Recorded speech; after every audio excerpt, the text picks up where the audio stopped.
રડી નાખવું ને એ પણ એક બહુ અદ્ભુત મજાની વાત હોય છે.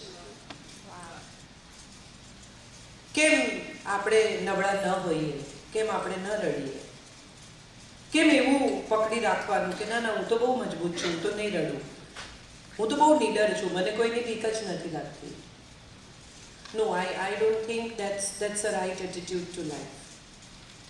મને પણ મારા ભય છે, મને પણ મારી વીકનેસીસ છે, મને પણ બહુ બીક લાગે છે, મને પણ રડવું આવે છે, મને પણ ઇન્સિક્યોરિટી થાય છે. It's very normal, and I think let's be normal. Why are we trying to be abnormal in this world? માણસ માત્રને ભય લાગવો જોઈએ, માણસ માત્રને ઇન્સિક્યોરિટી થવી જોઈએ, માણસ માત્રને ગુસ્સો આવવો જોઈએ, માણસ માત્રની નબળાઈઓ હોવી જ જોઈએ. બીજાથી જુદા કેવી રીતે પડી શકાય એવું તમને કોઈ પૂછે તો એનો જવાબ એ છે કે તમને તમારી નબળાઈ ખબર હોવી જોઈએ. That's the best part of it, I think. કે તમને ખબર હોય કે આ મારી નબળાઈ છે, અથવા આ મારી નબળી ક્ષણ છે, અથવા આ મારી નબળી કડી છે. એને જો તમે હેન્ડલ કરી શકો તો હું માનું છું પછી બીજા પ્રશ્નો બહુ રહેતા નથી. આપણા કિસ્સામાં એવું થાય છે કે આપણી નબળાઈઓ બીજાને ખબર પડી જાય છે અને આપણને ખબર રહેતી જ નથી. એટલે એ આપણી નબળાઈનો જુદી જ રીતે ઉપયોગ કરી પણ શકે, કરે છે એવું તો નહીં કહું બધા, પણ કરી પણ શકે, અને ત્યારે આપણને વધુ તકલીફ થાય છે. મારે જે વાત કરવી છે, હમણાં એક પુસ્તક હું વાંચું છું, on my way to San Francisco પણ વાંચતી હતી ને અધરવાઇઝ પણ એ પુસ્તક, ડિફિકલ્ટી ઓફ બીઇંગ ગુડ. બહુ સરસ પુસ્તક છે. પુસ્તકમાં તો બીજી મહાભારતની ને એવી વાતો છે, પણ મને આ ટાઇટલ બહુ ગમ્યું કે જ્યારે કોઈ તમારા વખાણ કરે, તમને એમ કે તમે આવા સારા છો ને તમે આમ છો ને તમે આટલા ભલા છો ને આટલા લીડર છો ને આટલા બહાદુર છો ને આટલા પ્રામાણિક છો, ત્યારે તમને એક ઇમેજમાં સેટ કરે છે માણસ, એક જગ્યાએ બેસાડી દે કે તમારાથી આમ કરાય અને તમારાથી આમ ન કરાય. આ એણે જ નક્કી કર્યું છે, આમાં તમે તો ક્યાંય છો જ નહીં. આ એણે પોતાના મનમાં બનાવેલી તમારી એક છબી છે. બહુ મજાની વાત છે. આજે મને જનરલી બધી પર્સનલ જ વાતો કરવી છે, કારણ કે કોઈ વિષય નથી આપ્યો. આવું ફ્રીડમ જનરલી હોતું નથી. મારે ફ્રીડમ વિષયની આજુબાજુ જ રહેવાનું હોય છે. હું ઈસ્ટ આફ્રિકા ગયેલી ગયા વર્ષે મારા દીકરા સાથે, મારા પરિવાર સાથે. મેં મારા થોડા સ્વિમસૂટમાં ફોટા અપલોડ કરેલા. મને ખબર નથી કેટલા લોકોને ખબર છે.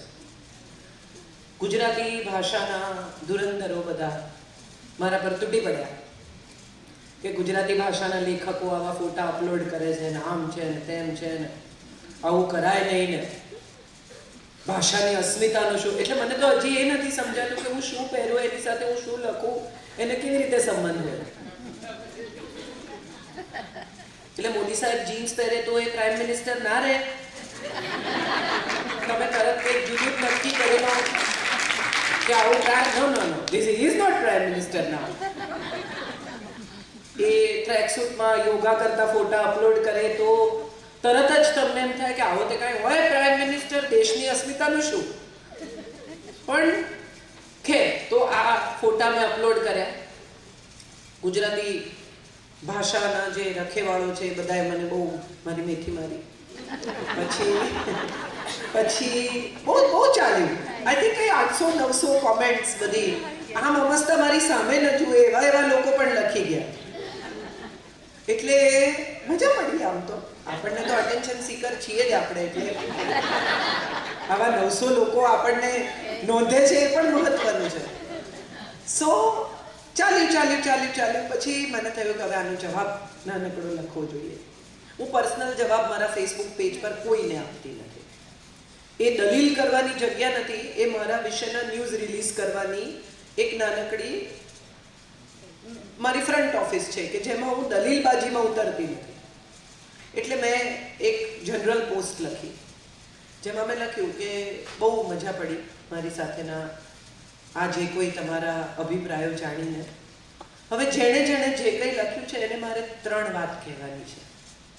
પહેલી, કે તમને સ્વિમસૂટમાં એક સ્ત્રી દેખાઈ પણ કામની વચ્ચે દીકરાને સમય આપતી અને દીકરા સાથે મજા પોતાના કામની સાથે સાથે કરી લેતી માં ન દેખાય.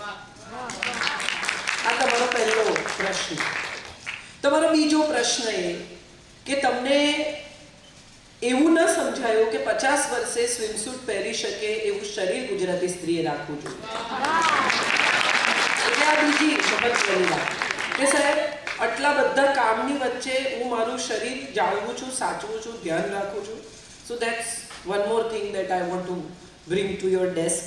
And third and very important thing that I want to bring it is કે તમને સાડી પહેરીને શરાબ પીતી સ્ત્રીઓ પસંદ છે, પણ શોર્ટ્સ પહેરીને સંસ્કૃત બોલતી સ્ત્રી નહીં છે. આ પોસ્ટ ગઈ પછી તો સોપો પડવાનો જ હતો, એટલે સોપો પડી ગયો.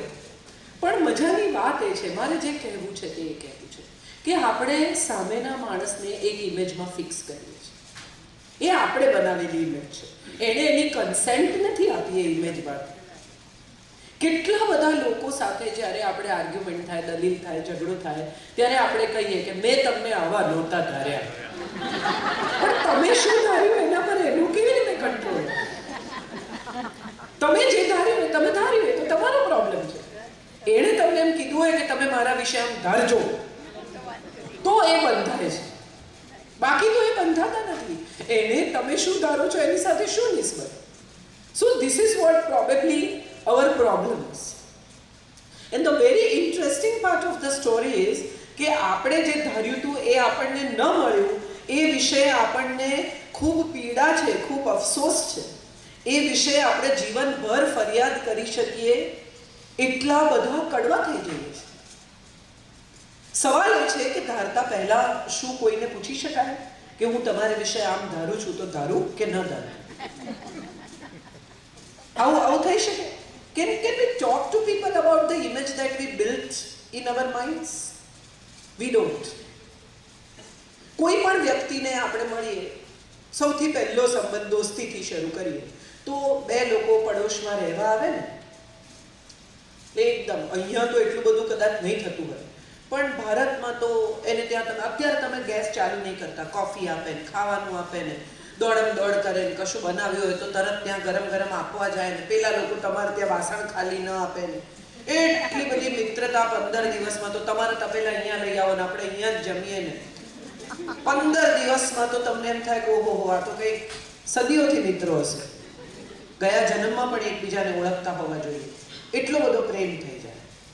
પછી પહેલી જગ્યા આવે કે જ્યાં પહેલો પડાવ કે જ્યાં માણસને તમે ઓળખવા માંડો. Interesting part of the story is કે આપણને બહુ ગમે, આપણને બધા ઓળખે તે, પણ ઓળખી જાય તે ન ગમે. મને ફલાણા ઓળખે ને, દીકરા સાથે મારે બહુ દોસ્તી ને, કાર્ડ કેટલા આપણે ફ્લેશ કરતા હોઈએ છીએ. ઓહો ફલાણા તો મારે ઘેર આવે.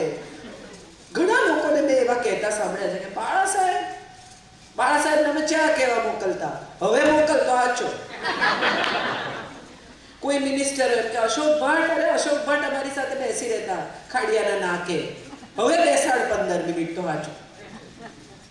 કોઈ એક જમાનામાં તમારી એની સાથે શું દોસ્તી હતી, એ દોસ્તી તમે ન ટકાવી, એણે ન ટકાવી, સમયે ન ટકાવી. Don't blame anybody, but the question is that don't flash cards when it comes to some people. ઘણીવાર મને પણ એવી સમસ્યા થઈને ઊભી રહે, તમે પણ કદાચ એમાંથી પસાર થતા હશો કે તમારા બાળપણના મિત્રો હોય, તમારા જૂના મિત્રો હોય, ડૉક્ટર થઈ ગયા હોય, એન્જિનિયર થઈ ગયા હોય, મિનિસ્ટર હોય, કોઈ મોટી પોસ્ટ પર પહોંચી ગયા હોય, પછી તમે અમદાવાદ જાઓ અને તમે ફોન કરો અને તમારી અપેક્ષા એવી હોય કે આજથી 10 વર્ષ પહેલાં જેવી રીતે તમને સમય આપતા હતા એવી રીતે આજે પણ આપે. પણ એવું એની ઈચ્છા છતાં પણ ન થઈ શકે એવું બને.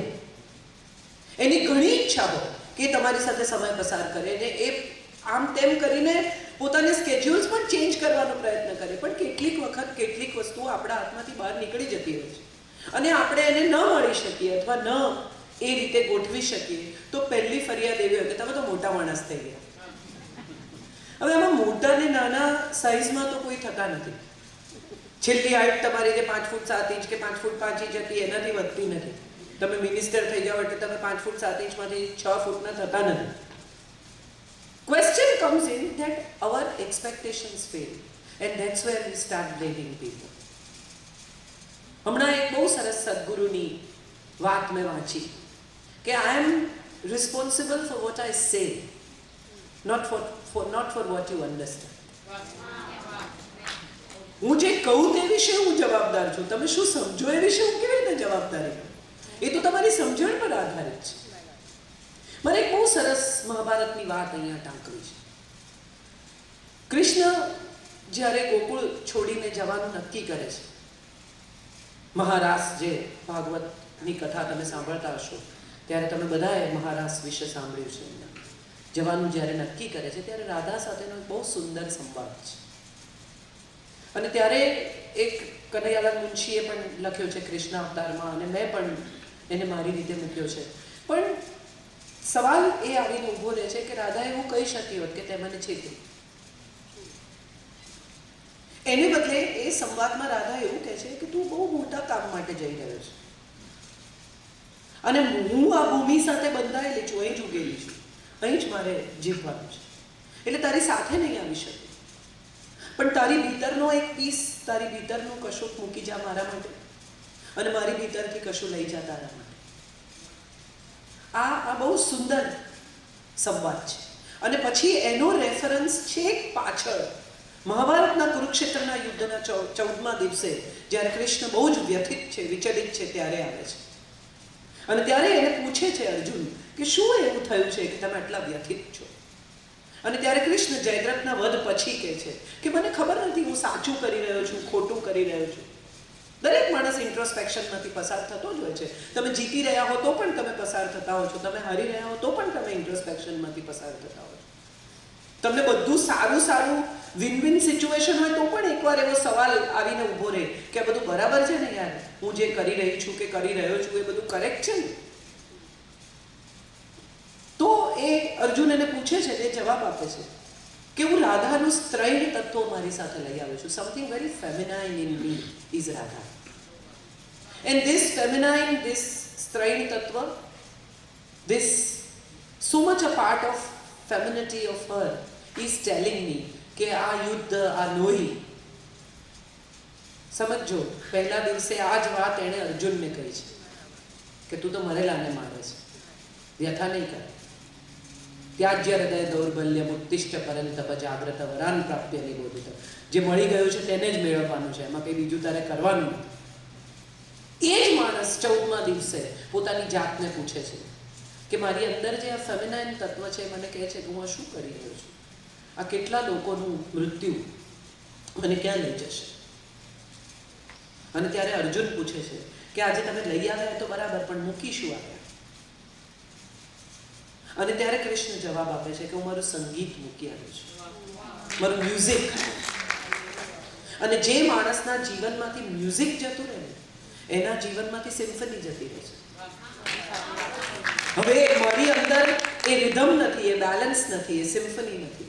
હવે ઘોંઘાટ છે, હવે શંખનાદ છે, હવે ભાલાના ખણખણાટ છે, હવે પોલિટિકલ ચર્ચાઓ છે. અને તમે જુઓ મહાભારતમાં દ્રૌપદી સ્વયંવરમાં કૃષ્ણ દાખલ થાય છે પછી ક્યાંય પ્રણય કથાઓ નથી. પહેલી એન્ટ્રી એની પોલિટિકલ સ્કોલર તરીકે થાય છે. કૃષ્ણ પ્રવેશે છે મહાભારતમાં, એ પછી માત્ર સુરાજ્યની સ્થાપના અને યુદ્ધ, એ સિવાયની કોઈ ચર્ચા છે જ નહીં.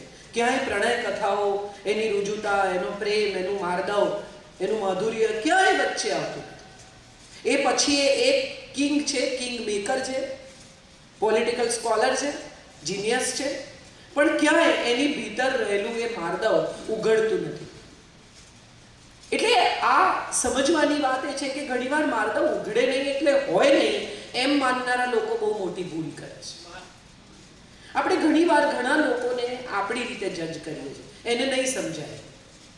આ તમે નક્કી કર્યું કે એને નહીં સમજાય. એને સમજાય છે કે નહીં એવું તો પૂછો. કેટલા બધા લોકોને મેં એવા જોયા છે કે ઇમોશનલ જ નથી, આવું પોતાના પતિ વિશે કહ્યું.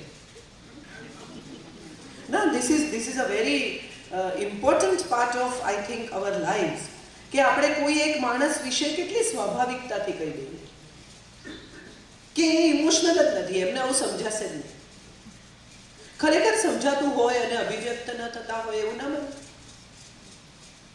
અથવા તમે જ એટલા બધા અભિવ્યક્ત થતા હો કે એમને એમ લાગે કે મને આ નહીં આવડે અથવા હું આ રીતે નહીં કહી શકું.